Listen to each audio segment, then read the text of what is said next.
always look at the audience and say, I'd much rather tell you a few jokes and get you smiling and things, but the subject's a serious one, and we've got to talk about it, because if we talk about it to other people, it starts to spread.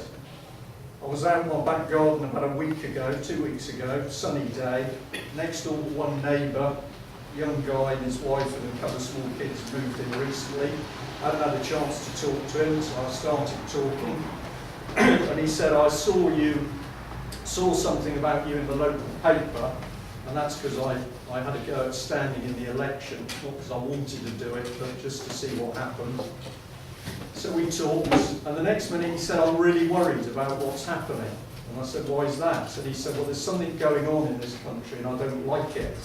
But he said, I have to go to work and I have to earn a living. And he said, basically, what do I do? Do I fight or do I work and keep my head down? But I've got a young daughter and I'm really worried.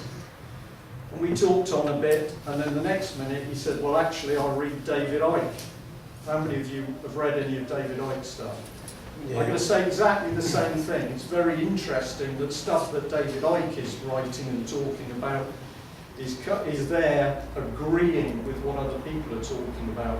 And we've got to get rid of the lizards bit.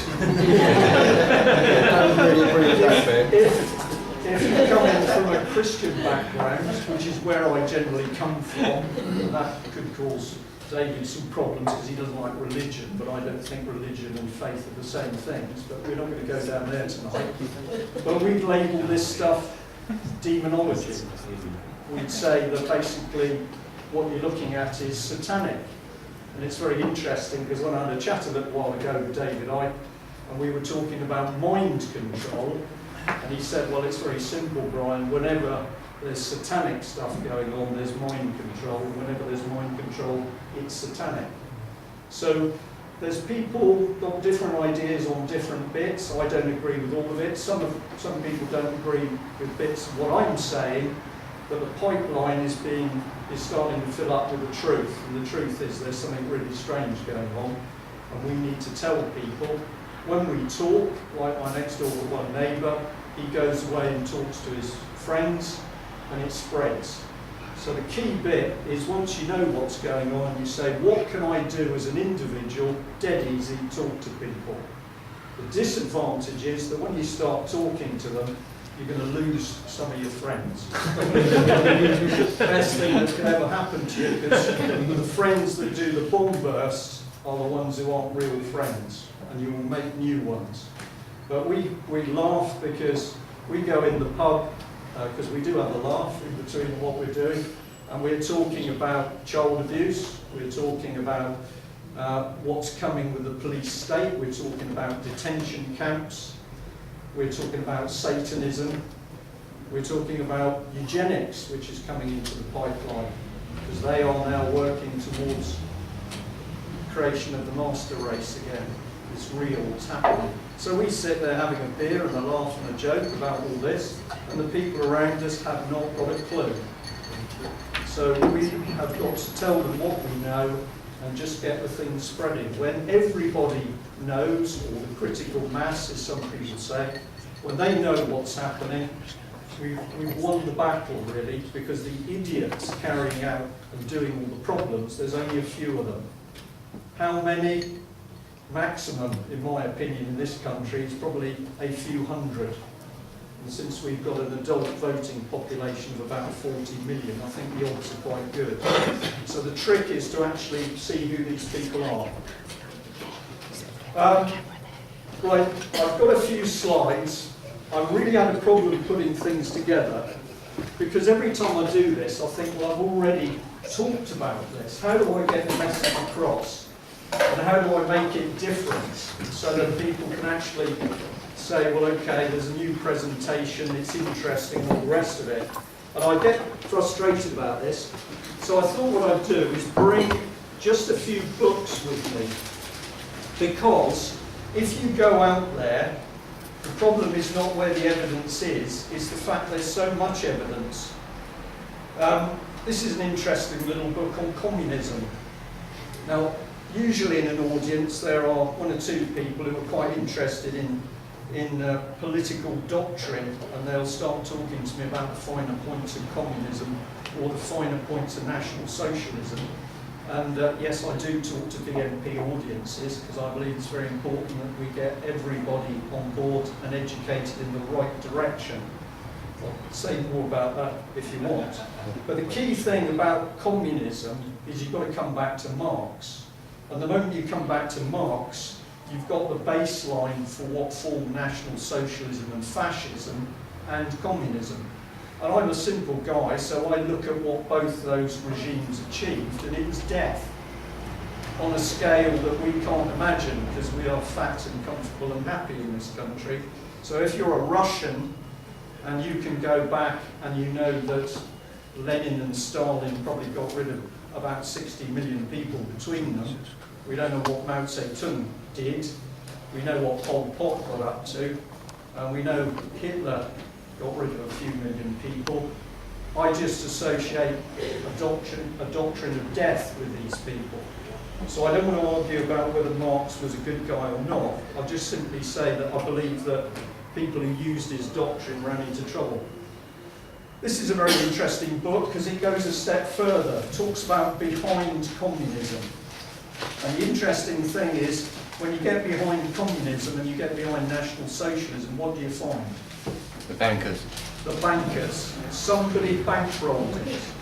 The $20 million that created the start of the Bolshevik Revolution, bankers' money, and the 430,000 Deutschmarks that went in to start the Nazi Party, bankers' money. And then an irony starts, because if you look at the bankers, they call themselves Jewish. And then you have to say, are they really Jews or are they counterfeit? And I believe they're counterfeit. They call themselves Jews, but they are not Jews. And if any of you do read the Bible, it's quite interesting. There's a specific warning in Revelation, 2 paragraphs. It says, beware those who call themselves Jews and are not. So my statement is not anti-Semitic, it's actually pro-true Jewish people. Anyway, we can go in a different direction. This is quite an interesting book by Tex Mars. Any of you heard of him? Yes. You can find him on the internet. And he's talking about big database projects where they're going to database everything. And that is where they're headed. You buy a cup of coffee from Starbucks. I hope you don't, but if you do. And you drink it and you throw it out your car window. 4 months later you get a fine through the post because they can tell who went into the, I'm not saying this is Starbucks, this is where it's going to go. They can tell who walked into the coffee shop, who bought the cup of coffee, where it was made. It should have been disposed at a proper recycling plant. It was found on the highway. They can track it back to you. That's where they're heading. This one's in a different direction. It's talking about ponerology. I still have trouble with that, which is the study of evil. And it's written by a Polish guy, and what he's describing is how essentially a few people can contaminate a society. If we think about Germany, to say all Germans is bad, are bad, is really stupid. What we're looking at is a few people, and it was a team of about 12 took over a country. 12 people. And if you go to the 12, it was a group of 6. So this man talks a lot of sense about what type of people can get into power, and if they get into power, what they can do. Has anybody bought Tony Blair's book recently? Yes. People have been warning. This is an interesting book talking about what's been going on in Germany since the Second World War. It's talking about the re-emergence of the fascist groups. And of course in here one of the things they were talking about is the attacks on the guest workers. Now I can remember a few years ago we got the odd flash on the news about the torching of Turkish workers' accommodation, and there were families burnt. And then all of a sudden, nothing in the BBC, nothing in the BBC. But books like this were warning, it's emerging. We can We can go to some older people here. There's a guy called Chesterton. Anybody ever read this stuff? It's a brilliant book, The New Unhappy Laws, describing what's happening in society and the fact that slowly but surely a world police state being established. And this man wrote, he toured, he gave talks, and he said, for goodness sake, wake up. And it's quite uncanny when you read this book because it was written back in the 50s. This one's good as well. A Scottish guy called James Gibbs Stewart. I don't know whether he's still alive now. I had the pleasure of meeting him. And he was doing the same thing. He was warning about a hidden hand that was driving society. It's a very good book. There's also another one he wrote called The Lemming Folk, which is about us. We're the lemmings. So if you go away from tonight thinking, well, I didn't believe everything Brian said, at least go and have a look for some of these books. Brilliant one here, Pawns in the Game, by a guy called William Carr.